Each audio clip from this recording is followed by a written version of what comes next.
I think possibly people find this quite difficult to understand, but I'd always seen myself as almost like a second-class citizen as a disabled person. And I think because society, nobody ever said that to me, but society's kind of given me that impression that that's the way I should feel. And it felt normal to me that we should be treated this way, which in hindsight, after all these years, looking back on it, it's really not acceptable. My guest on The Game Changers today is Melanie Barratt, a Paralympic champion and open water pioneer. Born with severe visual impairment, Melanie won multiple medals for Great Britain before taking on extraordinary challenges in open water. In 2024, she made history as the first blind woman to swim the English Channel solo, inspiring countless others with her resilience, courage and determination to break barriers in sport. So Melanie, how did you first discover your love for the water? That's going back a very long time.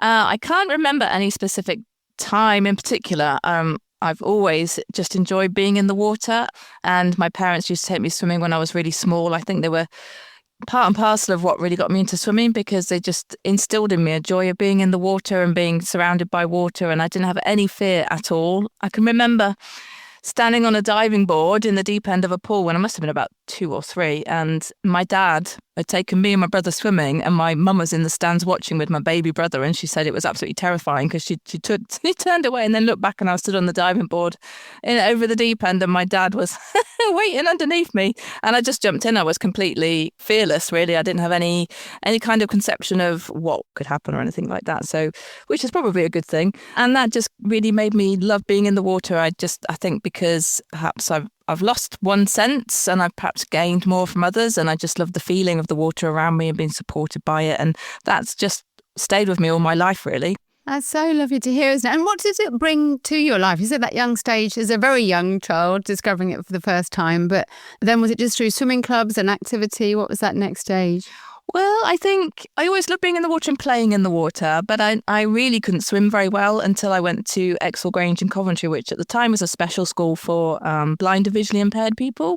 And they had some support through British Blind Sport to encourage blind swimmers to progress and develop in confidence. And they had a pool there, and I trained with them a bit, and so I don't really think I actually got into swimming properly until I was quite old for a swimmer, so at least 10. And it was only through British Blind Sports that I really realised that there was something out there for blind people to compete in. At the time, the Paralympics was really not well known at all, but we're talking sort of pre-Barcelona, I think, so that's definitely last century. So the Paralympics was still quite in its developmental stage, and I wasn't really very aware of it. But the British Blind Sports had a very good scheme to develop blind swimmers, and they kind of took me under their wing and helped me develop my technique and further my joy of being a swimmer. And then I basically just went on to compete in different competitions around the country and went from there, really. Are they still doing that work today, British Blind Sport, in terms of that work in communities to encourage more children to take up swimming? So today, British Blind Sports are still around. They're a really local charity to me, actually. They're based just down the road from me, and they are definitely really involved in sport, but in a slightly different way, because before lottery funding came into sport, British Blind Sports were really heavily involved in grassroots development, and they took teams away to competitions internationally and had development weekends and really developed a good, strong squad of blind swimmers. But then once lottery funding came in, they sort of lost the opportunity to do that. So they now focus on more liaising with schools and clubs and families to help young children and also adults get access to sports on a more local level, which I think is much more important than elite sport. While it's really good to develop elite sports, I think the most important thing is to make sure that blind people do have access to sports just the way everybody else does, and it's I think that's a lot more important than elite sports. Yeah, and sport for life too, isn't it? Across the whole of your life, as you say. Definitely. You talked about being a little late in terms of starting competitive swimming, but you were selected for your first international. I think you were 17. So what kind of motivated you to keep training and keep being involved in sport in that way? So I initially got into competitive swimming because one of my friends at Exel Grange, she went to Barcelona at the Paralympics, and that really motivated me. I wanted to emulate her, and I guess she was like my idol in a way, and I just wanted to be like her. When you're younger, you have these kind of feelings about other people in your year, and I guess it kind of fired up my competitive spirit. And so I started training more enthusiastically, and British Spine Sports helped me find a local club that I could swim with, and then I started to swim a bit more. And I'd seen Barcelona Paralympics on the TV, so we're talking 1992. So that is showing how old I am. And so I'd seen it on the TV, only the small snippets that they showed because the coverage was really, really limited. But I'd seen how amazing it would be to go and swim in this international pool that after the Olympics had finished, and kind of have the whole experience of swimming internationally. So that really fired me up, and I started to train a bit more, get up at crazy hours like swimmers do, which is actually 17 is actually really quite late for your first international as a swimmer. In other sports, it's still really young, but swimmers, they do start early. And I think in a way it was beneficial for me to start late because I knew it was what I wanted to do. My parents never pushed me to do it. It was something that I got out of bed in the morning at 5 o'clock to go, and I had to go and wake them up to take me training because I wanted to go rather than they were forcing me to go, which I think is really important. And it was my own motivation, and that came from like a kind of a real deep desire to, I don't know whether it's to prove something to myself or to strive to be the best in the sport, or to strive to experience something incredible that I've seen on the TV. I just have a real competitive streak, I think, which all sports people tend to have. But that's what made me get out of bed and go training. And then the more I did, the better I got, and the more I wanted to do, and the more competitions I went to. And it's kind of like a positive reinforcement thing. Success breeds success, as they say. Indeed. So obviously you did progress from, you say, that kind of inspiration of Barcelona, and by 96 you were in Atlanta and then in Sydney in 2000. So some of your standout memories from that time of competing at the Paralympics, what were they? Oh my gosh, there's so many memories. So my first Paralympics was Atlanta.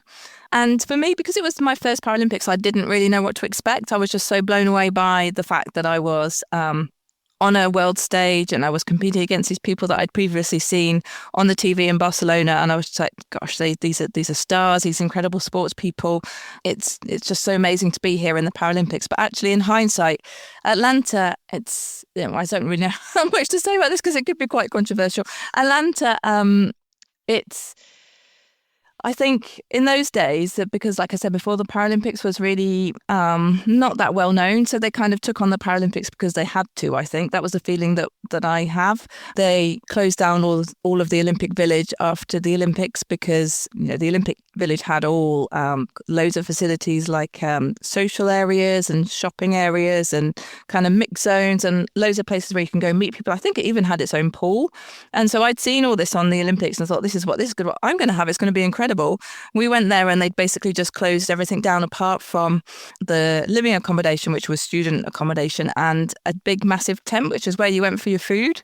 And some evenings after finals, we'd go back and the food had stopped because it was quite late. So we'd just have cereals. But I didn't really think anything of it at the time because I always kind of, I think possibly people find this quite difficult to understand, but I'd always seen myself as almost like a second-class citizen, as a disabled person. And I think because society, nobody ever said that to me, but society's kind of given me that impression that that's the way I should feel. And it felt normal to me that we should be treated this way, which in hindsight, after all these years, looking back on it, it's really not acceptable. But for me at the time, living that moment, I was just in the moment, like competing, and the competition was just incredible. It was my first real experience of proper international racing, and the call-up room, and kind of walking out for your races with all the music playing and being introduced to the crowd. It was really, really nerve-wracking, but also incredibly exciting. I wasn't expecting to do very well because there was a lot of competition and some people had won for many years, but I was shocked everybody, including myself, by coming away with a gold in the 400 freestyle. And I can still remember the shock that I felt because in the pool, I can't see, well, in any water, I can't really see much under the water, definitely not in open water, but in the pool, I can't really see anybody. Occasionally, I can see people if they're in the lane right next to me, but not really very reliably. So I had no idea where I was in this race until I got to the end and touched the wall, and the timekeeper told me, and I just could not believe it. I can still feel that feeling of disbelief and shock, and just that can't be true. So that's a real big memory of mine. And then standing on the podium, which I dreamt of doing for months and months beforehand. I can remember lying on my bed dreaming of standing on the podium, what it would feel like. And actually, it didn't really feel like I thought it would. It was all a bit surreal because it happened so quickly. Our national anthem is actually really, really short. So it all happened really quickly. And then I came back from Atlanta completely motivated to improve myself. Now I was like the person to beat in the 400 freestyle, which is a lot more difficult than when you're looking towards somebody to beat them. And that really got me motivated. And between Atlanta and Sydney, lottery funding came in, so I was able to train full time. And I moved to Bath and trained at the High Performance Centre in Bath. And there was a lot of training camps around the world, which was incredible. And then we went to Sydney, and Sydney was they marketed it as the Games of the New Millennium. And for the Paralympics, I think it was the Games of the New Generation, because it was the first time that I think it actually was properly recognised by the Australian people anyway. They built the Olympic Village with the Paralympics in mind. So they had all of the houses were accessible with ramps, and the transport that went round the village was fully accessible, and they had kept all of the entertainment and the shopping, and we had free hairdressing and had free nails, and it was very cool. And then the venues were just incredible. And then the racing was really, really fast as well. So it was an amazing package. And obviously it was Australia, which was fantastic. We had thousands of people come to watch us swimming. But for me, it was really stressful because I was expected to win. And if I'd lost, it would have been something that I'd done wrong, really, in my training or my preparation or in the race. And it was a lot of pressure on me. And I didn't enjoy it as much as I should have done. But I definitely enjoyed it once I finished and won my gold medal again. That was incredible. Overriding feeling of relief as well as joy, but it was an amazing feeling. And I also got a gold, silver and bronze in Sydney, which was really nice because it meant that I had one of each, which is always very nice to show. That's so interesting about the village, isn't it? I interviewed Simon Kinghorn for the last series, and she talked about being in the village, it almost being like a utopia for somebody as a wheelchair athlete because of all the ramps, accessibility. It's like almost a perfect city, village that you would choose to live in an extraordinary way. So it's lovely that you had that experience at Sydney after Atlanta.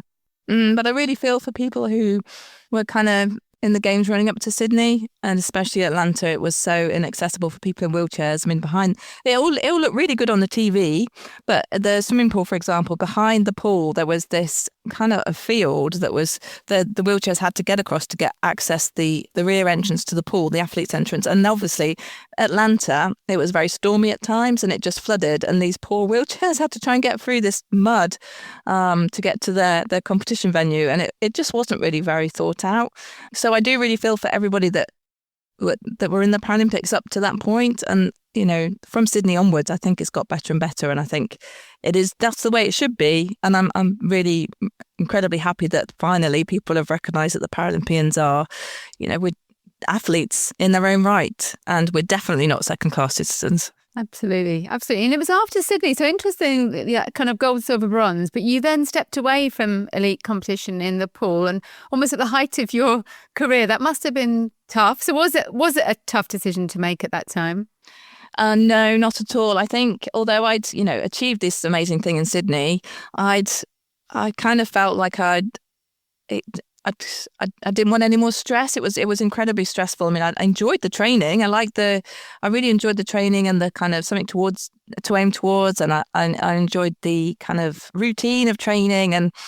But I didn't enjoy the pressure of the competition. And I think because I was kind of the person to beat, it was really, really hard. And I don't think mentally I was tough enough to cope with that. And I struggled quite a lot with it. So I'd also decided that I wanted to study physiotherapy, and I applied for a place to study physio, and I got that, and then I didn't want to kind of compromise either by doing poorly in physio and poorly in swimming because I couldn't commit as much time to each as I wanted to. So I chose to do the physio, and I was very happy to walk away from the pool, to be honest. I thought I'd done what I wanted to do, and I'd won quite a lot of races over the years and been around the world, and I didn't really think that anything could really better that. I wish I'd been able to compete in London, because that would have just been amazing, but it was too far into the distance for me. I was too old. You mentioned that you qualified as a physiotherapist and worked in the NHS and private practice for 14 years, as you had your family too, but clearly didn't stop all sports. So you went on to explore many sports: tandem cycling, rowing, judo, marathon running. What drew you to all those kind of new challenges? Yeah, I'm not entirely sure why I keep trying to not force myself, but trying to explore all these different avenues. I think perhaps at the time I was trying to, I don't know.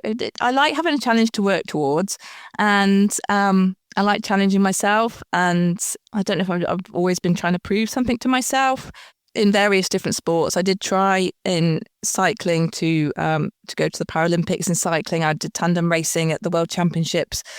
But I wasn't a good enough cyclist. There's lots of other excuses I could use, but I think fundamentally I just wasn't good enough.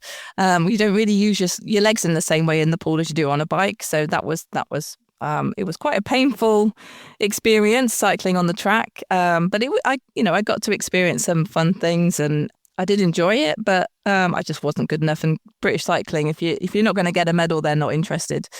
And then rowing. I think with rowing, I thought it looked like it would be great fun rowing on the river, being outside.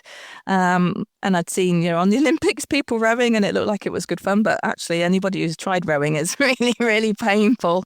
And I wasn't very good at that either, because it's really down to timing. And I know that there are blind rowers, but I couldn't really work out how to follow people in the boat without being able to see them very well.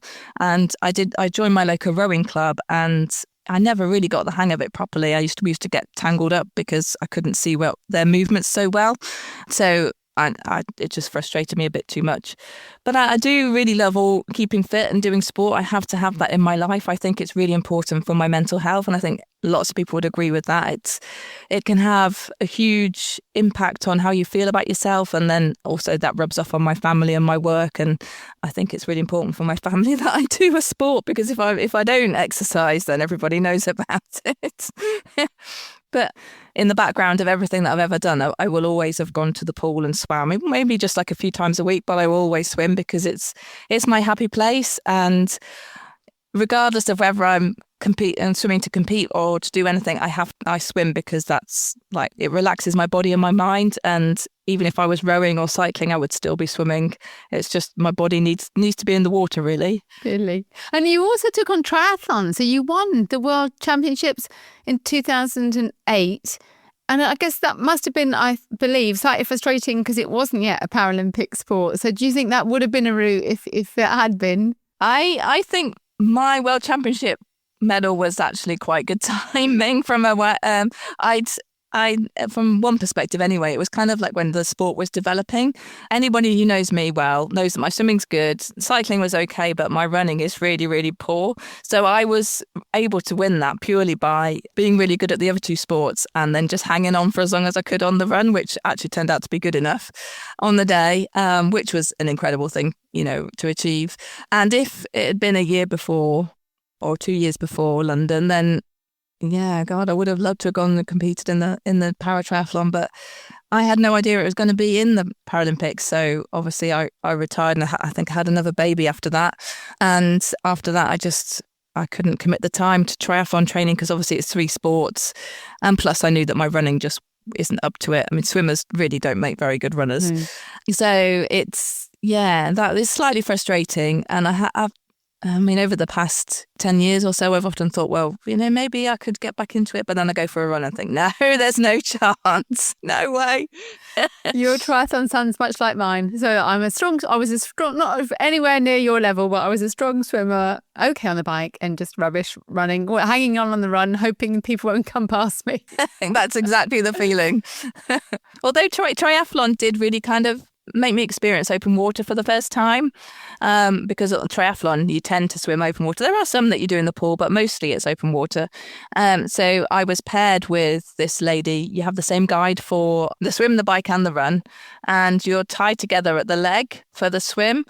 So it was my first real experience of being in the open water, and I can still remember my first time, and I was quite nervous because I thought, what about if I absolutely hate it? I had a wetsuit on, but I still felt absolutely freezing cold. But I really loved the feeling of being outside, and it sort of felt almost like where we should swim. It's where what swimming should be about. It's kind of comparing running on the treadmill to running outside. It was just so amazing to be in the fresh air and feel the water outside and the different temperature and the smells and the kind of the wind and the just being in nature. I didn't really like being tied to somebody, but that's obviously the only method we had. She was a lot slower at swimming than me as well, which was really frustrating. So that was quite difficult. But it really started to make me think, I do actually really love being in open water, but I don't like being tied to somebody. So I just don't know how I could ever do it. But that gave me like the sort of the thoughts in the back of my mind that maybe it's something I could do in the future.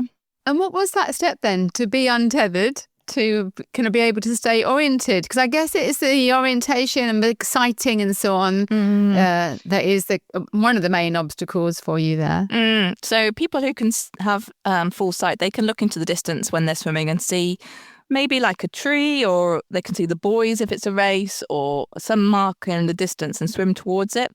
I can't do that because I haven't got enough sight, so I'm completely blind in one eye. The other eye I can see sort of colours and shapes out of. So in the water, I can't see anything. When I turn to breathe or look above the water, I can see kind of snippets of colours and shapes that I can sometimes make out to be objects, but usually in the glimpse that I get, it's just a blob. So for me to swim independently, it's really, really difficult, if not impossible. And I just thought for years that it would be impossible. But at the same time, I was given a book by Lynn Cox, who is a really accomplished open water swimmer who swam all around the world. And she swam the Bering Straits and the English Channel and loads of different amazing places in the Arctic. And it really inspired me. But I just thought it's incredible. It would be incredible to swim all these incredible places and explore by water. It must be amazing to swim from one country to the other.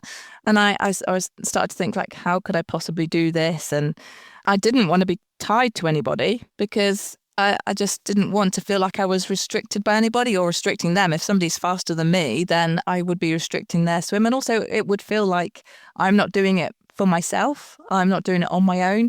So I needed to find a different way of being guided. My first open water event I entered back in 2021. So this is slightly embarrassing because everybody got into wild swimming during the lockdowns. But I took it upon myself to enter an event. And rather than entering like a short event, I went straight for 10 kilometres, which is it's a marathon distance in swimming. And it was only when I looked at how many lengths that would be in a pool that I realised, actually, that's a really long way and I'm going to need to try and train for it, and not being able to swim outside on my own. Obviously, I did a lot of training in the pool. I think it's 400 lengths of a pool is 10K. So I did a lot of training in the pool, and then I went to the local river with my husband on a bright green kayak.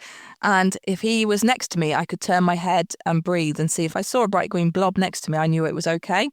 So with that training and that mindset, we went to do this 10K in a Welsh lake, which was very grey and very, very cold. And it was a huge thing for me to do because I'd never done any event like this before. It was a long, long way, and I didn't know how it was going to work out with me being able to see Richard and whether I could follow him and whether I was relying on him to guide me as well. So he had to follow the course. I managed to complete it. It was incredibly challenging because it was a really windy day. So he was being blown about on his little kayak, and I was trying to see him and follow him. Sometimes, a lot of the time, I couldn't see where he was. I just had to keep swimming and hope that I'd catch this bright green blob in the distance, and he had to keep an eye on me. And it was really, really hard work because he couldn't talk to me. Eventually we managed to finish, and it was the most incredible feeling, really. I felt a real sense of achievement that I'd done this by myself. I'd solved this problem and managed to swim this in this lake by myself, and I can't remember where I came. I wasn't racing it. The open water I just never race. I just do it to as a personal kind of challenge, I guess. And it just gave me such a sense of satisfaction and empowerment that I've managed to solve this problem and swim independently. And it was a great feeling, and it was really addictive. It made me really want to do more of it. But I knew there must be a better way of doing it, because and there must be a way of communicating. People in the Navy, they somehow communicate. So I did a lot of research, and I came up with like a radio system where somebody can have a radio and I have a bone conducting headset. So effectively, it's like somebody just guiding me the whole time. They can guide me around obstacles, and they can give me information that everybody else has, like how far it is to the next buoy, where anybody else is in the race, and where the finish is, how far I've got left to go, all that kind of thing that other people would have and just don't really realise the information that they need. And that's just been a complete game changer for me. It's just been amazing. It's made such a huge difference. And me saying I don't race open water, it has meant that I can actually race properly. And I've been to several events where I've been able to race as hard as I possibly can because there's somebody on the bank guiding me. And I've actually won a couple of races against fully sighted swimmers because I've been able to race as hard as I can. And that has made me feel so empowered and so strong mentally and physically. It's made a huge difference to me. And it also opened up everything for me. I started to think, well, maybe I could do like a huge challenge like Windermere, and maybe possibly in the future that I could swim the English Channel, which had been a dream for many, many years, which I thought was impossible. And then obviously it came to happen. Came to be. And you said that it's 2024 that you managed that incredible feat. I was going to ask you how long that had been an ambition. It's like, I think for many open water swimmers, it is that ultimate dream, isn't it? So had that been something you long thought of even when you were swimming in the pool, or was it as you came to open water you began to think about it? It's been many, many, many years. I think when I was in the swimming pool, I was aware that people could swim the channel. And I thought, like I've said before, I used to think it was just impossible to do. I mean, I think I was aware that a blind man had done it, but I had no idea how he'd managed to do it. And I just thought he was just incredible to even try it. I just thought I couldn't do it. I don't like cold water. How could I possibly do it if I don't like the cold? And I can't see. And when I'm in the water, how do you know when the waves are coming? How do you know if there's jellyfish? How do you know if you're going the right way? And it's such a long way. How can I swim that far? And how I wouldn't be mentally tough enough. It's difficult enough to do a 2-hour swimming session. So all these questions and doubts in my mind made me think it was just impossible for many years. And then gradually, I guess, I increased the distance that I swam. So I did the 10K, and then I did longer swims, and I did Windermere, which is about 10.5 miles. And as part of my swimming experience, I came to meet some incredible women. So the open water swimming community is always really supportive. And I had a local friend who took me to my first river dip. She was an amazing person she's swam many different swimming events, and she's attempted the English Channel twice, and she's very experienced. So she kind of encouraged me to try different things. And then I met some more local friends who meet regularly to swim open water, do longer distance, do events. They're called Iron Fish Swimmers, and they're like a group of incredible ladies that are really inclusive, and they've been so supportive, and they've also empowered me to feel really kind of welcomed and strong, and that I can achieve anything. And it gave me a real sense of belonging that I hadn't really had before, and also that I was worthy of being with them and being in open water, and that I could do it just as well as they could. We got together in 2023 to swim the Lac Léman, which is Lake Geneva. That's 71 kilometres. It's a really, really long way. And that was an incredible experience because not only is it a spectacular place to swim, like beautiful blue waters, and the sun was shining, and we were on this incredible yacht, but also we came together in such an incredible way as a team because they had to take it in turns to guide me. They had to support me. I couldn't do it without them, and they needed me on the team as well because we had to work together to swim it as a relay. And it was an amazing feeling and an amazing thing to do together. So that really made me feel accepted and that I could achieve anything. And that then I signed up to swim the channel.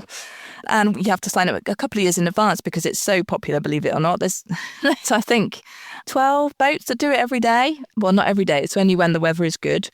So it's a really, really competitive thing to get to do now. I think it's two or 3 years you have in advance. And that gives you time to kind of prepare yourself mentally and physically. And so that then came 2 years of lots and lots and lots of swimming and preparation mentally and physically. And I was really, really worried about the cold. To swim the channel, you have to do it in your costume, and you have to do a qualification swim in waters that's less than 16 degrees for 6 hours, which is just, that was horrendous. It was very challenging. But just doing that made me feel like I was a lot stronger than I thought I was, both mentally and physically. And that really gave me the confidence that maybe I could swim the channel, and maybe I could do it, and maybe I could be successful. And then it all came together on the day in the most fantastic way. It was just an incredible, incredible day. I was so unbelievably lucky. You say you were so lucky in terms of the weather and the conditions and your amazing team. And what was it kind of about that day? Everything about that day was just spectacular. It was every single thing. If I could go back, I would do it tomorrow. It was just incredible. I had the most incredible support team. I had 3 amazing ladies. They were the most incredible team. They were guiding me on the headset, took it in turns, and they supported me and fed me, and they were just incredible. And then the weather was like nothing you'd ever expect on the channel. The water was completely flat, like glassy. It was like Lake Geneva, just blue and flat and clear, and the sun shone down from a blue sky the whole day. It was just absolutely incredible. I'm not saying the swimming was easy. I started in the nighttime. I started about an hour before dawn. So I had to swim in the dark, which I hadn't really done a lot of, but we'd prepared for that because we knew in advance. So obviously the boat had lots and lots of lights on it, so I was aware of where the boat was. But then I also had the radio headset, so I just swam and swam and swam and swam. Gradually it got lighter, and then it got a bit warmer. I never felt cold because the sun was shining, and I never really was aware of the cold, and the water felt so soft, and I just felt like I was gliding through it. And I was really, really scared of the jellyfish as well, because I can't see whether they're there or not. I just assumed that they were going to be coming to get me. And they were there, but they didn't make themselves known to me, which I was very relieved about. It was a long day with a lot of swimming, and I got to about halfway after about 6 hours, and I went through a phase of feeling really, really, really sick and really tired. And the longest that I'd swam before then had been 7 hours. And I can remember thinking to myself, well, you haven't even done 7 hours yet and you're feeling like this, and there's going to be at least this again. So how are you ever going to manage this? So this was like my dark phase, I think. And I'd been preparing for this because I knew that I'd get to this point where I'd feel like I couldn't go any further. And I knew I just had to keep swimming for 5 minutes and think about something else for 5 minutes, and then swim towards the next feed, because we had a feed every hour. And then at the next feed, I could decide what I was going to do. And then by then I'd started to feel a bit better. And then I just kept swimming a bit longer, and I started to feel less sick. And gradually I started to feel like I could do it. Perhaps I could do it. I wasn't feeling quite so bad again. And also the other thing I was thinking was, look, the conditions are absolutely incredible. The sun's shining. You're not ill, really. It's just a bit of sickness. And if you get out now, then you're going to have to say, I really didn't have any excuse. I just didn't want to do it anymore. And I couldn't do that to myself. So I carried on going. And then eventually it all came together. I felt like I could just keep swimming. The sickness went away, and I started to feel a bit less tired, unbelievably. Started to feel a bit achy, but I don't remember feeling really bad. Just kept swimming and swimming. And then eventually I had the most incredible message on my headset. They'd been passing messages throughout the second half of the swim, which was really lovely, little short messages from my supporters, which was really nice. And then I had a message that said, listen very carefully. One of us is wearing a swimming costume, and the little boat is being lowered into the water. That meant that we were just about to land in France, because they have a little boat that follows you into land where the big boat can't get in because it gets shallow. And we worked out that one of my teammates could get into the water and swim next to me to help me land. So that meant to me that I was about to land, and that was the best thing I have ever heard. It was the most incredible message. It was just incredible. The rules are very, very strict for swimming the channel. So obviously nobody is allowed to touch you. So I couldn't have anybody touching me until I got out of the sea in France. They can pass you stuff in the water, but they're not allowed to touch you. So we had this radio headset, but it's only got a 2-hour window before the battery goes. So we had to change it every 2 hours. And that was all done with me floating in the water, popping it out of my hat. And I had to put it in a net that they lowered into the water, and I replaced it. So all these things we'd practiced, and it all went really well, actually. We were really lucky with that. But I'd had dreams of running up the beach in the sunset, waving my arms with my team around me, with the sand underneath my feet, and like joyful, all the celebrations. Maybe somebody will come down from the cafe that's on the beach with a glass of something for me. As it turned out, we landed on the cap, which is like rocks, basically, real sharp, horrible barnacles, and really dangerous for people to land on. Luckily, it wasn't very wavy, but there was still quite a lot of movement, which was really difficult. So my finish was my friend Natalie saying to me, go left a bit, right a bit, left a bit, right a bit, get out on that one, no, the other one, try and get out on that one. So I hauled myself out onto my belly and managed to get onto my knees. And then when your feet clear the water, your swim's finished. So everybody's got these incredible finish photos, but mine is just me like on my hands and knees, like trying to do like a yoga pose wave to the boat. But that feeling was just incredible, though. It was amazing. I would say that means more to me than anything that I've ever done in my life. I'm more proud of that swim than I am of anything that I've ever achieved, including all my Paralympic gold medals. It means so much to me because I had to overcome so much to get even to the start beach. I had to learn how to swim open water, how I was going to do it independently. I had to overcome all my fears of the cold and the waves and the jellyfish, and then to actually complete it when, maybe 2,500 people have completed it. To be able to be one of those is such an incredible thing and something that I'm so proud of. And I think it's made me feel like finally I've achieved something amazing, and I have done something that I should be proud of. I am, a whole person and proud of who I am. Whereas before I kind of felt like my visual impairment defined me. Now I define myself more as I'm a swimmer, open water swimmer who's swimming the English Channel, and I'm really happy with who I am now. So people have said to me in the past that it's a life-changing experience, but for me, I never used to understand what it meant at all. I thought, how can a swim be a life-changing experience? But for me, my God, it really has. I feel so differently about myself since then. I feel like I'm so strong and so powerful, and that I can achieve anything really that I want to set my mind to, and that I am a whole person, and I'm not lesser than anybody else. I love that. You're like the perfect podcast guest because you're preempting all the questions. My question was, how did that compare to winning Paralympic medals? Oh, sorry. No, it's perfect. It's perfect. We're obviously on the same track with your story. I love it. I do have this tendency to ramble on. No, it's not rambling. It's telling a story, and it's beautiful. It's absolutely beautiful. It's funny because I've swum open water, and I was going to talk to you about the cold actually. So I've done probably the last 5-6 years. I swam through the winters, absolutely. But like you, I love a warm beach. I love a warm bath. But I've really loved the cold side of it too. And so the channel's always been in the back of my mind of maybe one day. So talking to you is like, oh my God, it's opening up all my ridiculous ambitions. So too many questions. But how has that cold helped you? The cold, I guess, overcoming the cold. I want to come on in a moment to talk about the documentary too, and you in dunking yourself in that barrel in the garden. But it's obviously had a really big impact for you in terms of the kind of positive side, the mental and physical side. I used to swim in a wetsuit, and I used to think it felt cold in a wetsuit, but then I kind of felt like I didn't really get the whole experience. So then, and I also knew that to swim open water, to swim it properly, I guess, or to swim the channel using channel rules, and I had to swim in my costume. So I knew that I had to expose myself to the cold. And oh gosh, I still don't like it very much. I swam through several winters before I even signed up for the channel. So by swimming through the winter, I mean, I went to my local lake, which just saying I went to my local lake, a lot of people could just get in the car and go there. But for me, that is really, really difficult for me to do. Because obviously I can't drive. There's no public transport that gets anywhere near open water.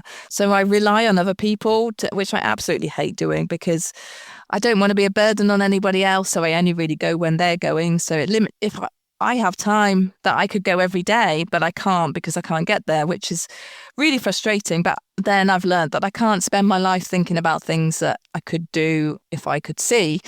I have to think of things like, wow, I'm really lucky that I have people that can take me there when they can. So I just accept that that's going to be the case. So if it's only once a month, then that's what it'll have to be.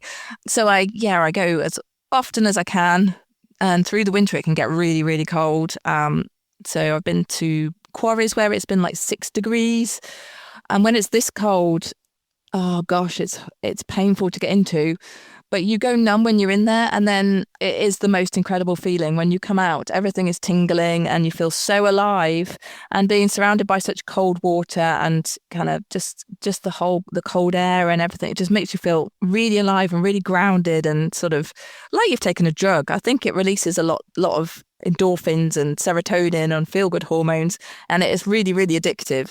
It's very, very easy though to push it too far and stay in too long, and I have done that on a couple of occasions and been having to be rewarmed and warmed up again, and that's not particularly pleasant. But I think on the way to swimming the channel, you have to push yourself as far as you can so that you become aware of what your body does in the cold and what's normal for you. So I've learned that when I did my 6-hour qualifier, my fingers turned into starfish when I was swimming front crawl, and I literally, because the muscles, they got so cold they didn't work, I literally could not put my fingers together to swim properly. And initially, a few years ago, that would have terrified me. I would be thinking, right, that's the first steps of hypothermia. I need to get out now. But over many years, I started to realise that for other people, it's obviously different, but for me, it plateaus after that point, and I could swim for 4 hours with my hands like this, and I didn't really get any colder. It's more my mental capacity when that changes. So that when I was doing the qualifier, I had friends who were checking in with me regularly to make sure that they kept asking me who the Prime Minister was, which was very funny because it was just before the election. And I think that's a real sign, if your mental capacity changes, then that's when you need to get out. And luckily for me, it didn't. But it is a real learning curve on learning what your body can tolerate. And when you're going to push yourself that far in the channel, you need to know what is okay for you. And throughout all my training, I knew that I could get to the stage where my hands felt really cold, but I could still swim. And I knew what a warm core felt like and what a cold core felt like. And it's very different. And I think it does take a long time to develop this, but it gives you a real confidence in what your body is able to do. And it's made me feel really sort of proud of what my body can achieve. And it made me realise how strong our bodies are and what they can take. It's quite an amazing thing to learn. Absolutely. I agree with you 100% on all. I'm nodding here on all of that stuff. Your journey across the channel was captured in the brilliant documentary Untethered, made by Danielle Selwood, and I'm a massive fan of hers. She was a wonderful previous guest on the Game Changers podcast. I'd encourage people to have a listen to that and hear about her personal journey too. But how did that collaboration come about with Danielle? Oh my gosh, this is quite a story. Many years ago now, so maybe 4 or 5 years, no, it must be 5 years ago, I started sharing on social media about my open water swimming as a blind swimmer, and I think I shared it on Open Water Swimmers UK or some kind of similar Facebook group. She was a member there, so she picked up on it and she contacted me and said she was a filmmaker and she would love to meet and have a chat about possibly making a film because her daughter is blind as well. So I think she was quite interested in how I managed, and she wanted to have a chat about making a film about it. So she came to my house and we had a chat, and she did a little bit of filming of me swimming, and the plan was to perhaps do sort of like a small piece about my swimming and how I managed it. And then I decided I was going to swim the channel, and this evolved into making a film about me swimming the channel, and she was hoping that she'd be able to get some funding to follow me and perhaps do a longer film about me swimming the channel. And then she applied to Sky Sports. They had a new focus fund, and she was lucky enough to get selected to do that. And that meant that she had a lot of funding, and it coincided with me doing the channel. And then it was just the most incredible timing, really, because she was able to follow my training and film it and film the qualification swim and all the build up to the swim. And then she was actually on the boat with her camera woman, Natasha, on the day filming. It was fantastic, really. We all got on so well together. She was just like a friend. Well, she is a friend now, and she was part of my team. They were both part of my team, and she produced the most incredible film, which is, I think it's available now on YouTube, so anybody can watch it. And she's made the film in such a way that everybody can access it. So blind people have audio description done by her daughter, actually. So it's beautifully done. It's almost poetic. It's beautiful. It is absolutely beautiful, isn't it? It's so lovely. I've never seen anything quite like that before. And then it also has subtitles and a BSL interpreter, she is incredible as well. So it's a fantastic film, accessible for everybody. And she's done a fantastic job of telling my story. And it's been so lovely to watch it as well. Seeing behind the scenes while I'm swimming, seeing what they were all doing on the boat. And it's such a lovely thing to keep as well. It's like so many memories. And also I've said a lot on that film that I've not said to anybody before ever, and now everybody can see it. She's so good at getting people to talk that I just told her everything. And how did that feel to then know so many people did see so much and hear so much of your story? Well, at first, when I first saw it, when we went to the Kendall Mountain Film Festival, I was kind of in shock afterwards, kind of a bit shaken by what I'd told everybody, because there was some quite personal stuff in that.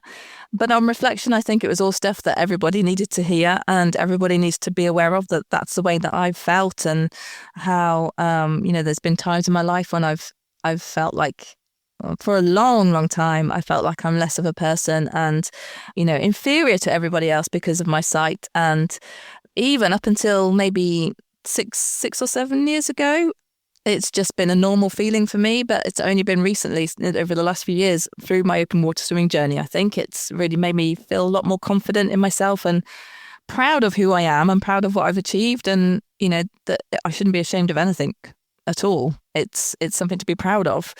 And I think the film has actually helped me feel like even more so, and especially with my golden eye. I had a prosthetic eye fitted about 20 years ago, and it's always just been a brown one because I wanted it to be the same as the other side, like everybody else. I wanted to try and fit in. That's why I had it done, so I didn't look any different to everybody else, because before then it was a tiny little eye and hadn't formed properly. And so for many years I had 2 brown eyes, which I was very happy with. And then a few years ago I went to have it fitted again. And I said to the lady, well, maybe I could have a different coloured eye. I could fancy, maybe having a change, go for something blue, and then I could have a blue contact lens on the other side. And then she gave me this book with all these different other coloured eyes, dragon eyes and tiger eyes and like these glittery eyes. Wow. And I was like, oh my God, do people really have these? And she goes, yeah, some people have like all kinds of funky things. And I was like, oh my God, that's incredible that people want to make such a feature of being different, that they have these eyes. It kind of epitomizes blind pride, which I speak about a bit in the film as well, about being proud of who you are and being proud to be blind. I know the deaf community really embrace being deaf and they have a sense of deaf pride, but the blind community don't really have that so much. And I've never ever felt that. But then I saw and seen these eyes. It's like, oh my God, some people must really embrace it. And I thought, well, maybe I could have something different like that. And I ended up going for a golden eye. And it's actually a mini, tiny. They've done an incredible job. It's a tiny version of my gold medal from Sydney. Oh, wow. And if you look closely enough, it's like it's hand painted, but it's got all the details of the gold medal on it. It's amazing, really beautiful. And when I saw it, that's just amazing. It really glows almost. And I didn't wear it for a long time because I wasn't very brave. I thought this is really going to throw people. I think because it really challenges people's idea of symmetry and it looks so different to a normal eye. But then Danielle came and did some filming and I wore it. And then after that, I kept it in for a few days. And I felt like, I don't care. This is me. This is my eye. And this is, stare at me. I don't mind. This is me. I'm proud of this. I'm proud of what I'm wearing. I took it off, though, when I went to work because I work in a school and I thought it'd freak out all the teenagers if I had this golden eye. So I took it off when I went back to work. But I wore it for the channel and I wear it for public appearances. I don't wear it on a day-to-day basis because it's such a huge feature. Sometimes I forget that I've got it in. My husband tells me because he finds it quite... it's very different for him. But interestingly, though, he said that when I first got it. But once he watched the film and saw the reasoning behind it, he hasn't said anything like that since then. So I think he understands why now that I wear it. And so he doesn't say anything anymore. He just lets me wear it. But I wear it for kind of like if I'm doing any kind of appearances or anything like that. And I enjoy it because it's like a powerful thing for me. Like, but it epitomizes blind pride and who I am, and that I'm now proud of who I am. And sort of like the end of my journey. I feel like I've got to where I want to be in life now, at the grand old age of where I am now. And I feel like finally I'm really happy with who I am, and the golden eye sort of epitomizes that for me.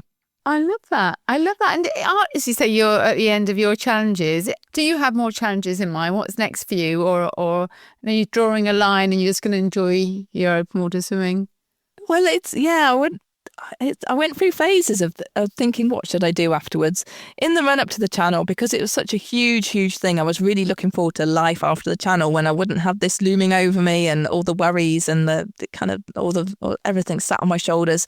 And then a couple of days afterwards, because I was on such a high, I was like, wow, that was just the most incredible experience. I want to now swim around Manhattan, it's called 20 Bridges. It's an amazing swim. It's quite iconic. And then there's also the Catalina Channel. If you did all those 3 swims, you get the triple crown of open water swimming. I was planning about that, and I was thinking maybe I could swim around Jersey. That would be amazing. All these things that I was thinking of. And after a few weeks, I was starting to think about it. I brought it up with my husband, and he said, well, I completely understood why you wanted to swim the channel. I completely got that.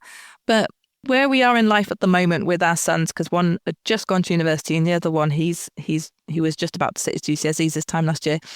We're not going to be, as a family, we're not going to be together for many more years before they all leave home. And the amount of time that you spent training last year, we didn't have a holiday before my channel swim because I was basically swimming the whole time, and it really impacted our family life. He said there's not going to be many years where we're going to have the time together with them. I don't care what you do after they've all left home, but the next couple of years are really valuable. And that made me think, it is really important to have these things in my life to work towards, but there are certain times in life where other things are more important, and family time is so valuable, especially when they're teenagers and they're going to be going, and they're not going to want to go on holiday with you anymore. Or actually they might if you pay for them, but they're not going to want to spend much time with you anymore. And maybe that should be a priority. And my first feeling when he said that to me was like, oh, all right then, you don't want to support me then, but in a typical kind of stroppy way. But once I actually took time to think about what he meant, I had to admit that it made a lot of sense. So the last year, I've actually really enjoyed just relaxing and enjoying swimming, and just doing it, going swimming when I want to go swimming, and doing as much as I want to do, not any kind of crazy distances, although I have entered a few events. Next week, I'm swimming in Montenegro at an event called Ultra Swim 33.3, which is a distance of the channel, but over several days. And I'm an ambassador for them, which I'm really excited about. I'm really looking forward to that because it's something slightly different. It's not a huge challenge for me. It's sort of more of like an enjoyable thing to do. And I'm helping them to work on their accessibility because they haven't had somebody there before who's blind. So I'm helping them to work out how they could support people in the future. And that's really what my main focus has been this year, to work with events to try and open them up for people who are blind and with other disabilities, because not only is getting to these venues really difficult, but taking part in the open water swims it's really, really challenging. I've had some events that have actually said, no, we can't have you swim and have your husband in a kayak or somebody else on the water in a kayak to guide you because it's safety reasons or whatever. But that has meant that I haven't been able to swim an event when I want to, and it's really limiting, and it shouldn't be like that. In this day and age, we should be able to work around that. So I've several events this year I've gone along to and sort of explained to them how they can make it more accessible, and how I use the radio system, and their safety crew have had the radio and guided me a little bit, and they've helped me with the course and liaise with organising committees to try and make their events more accessible. And I think that's really important to do, and it's something that I really want to focus on, rather than like mega challenges over the next couple of years. I might come back to that in the next couple of years, but at the moment I really want to focus on just making things more accessible for everybody, because it is the most amazing thing to do, to get into open water and experience being in nature, and the buzz that you get from being in the cold is amazing, and the social interaction is incredible. And I feel like nobody should miss out on those opportunities. And the more that I can make these events more accessible for people, the better. So that's what I've focused on this year, and that's what I want to do next year as well. It probably involve entering lots of different events and just trying to work with the organising committee to help people in the future. And then after that, when my second son goes to university, then maybe look again at bigger events, but I feel like I have nothing left to prove to myself at all. I feel like I'm really happy with where I am, and I just want to really use my experience to help other people.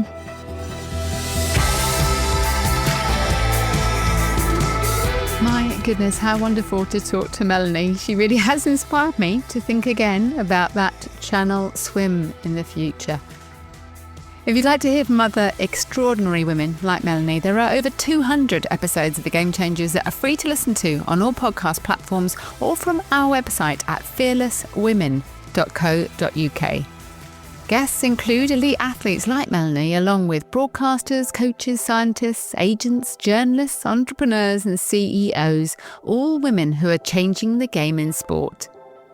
As well as listening to all the podcasts on the website, you can also find out more about the Women's Sport Collective, a free inclusive community for all women who work in sport.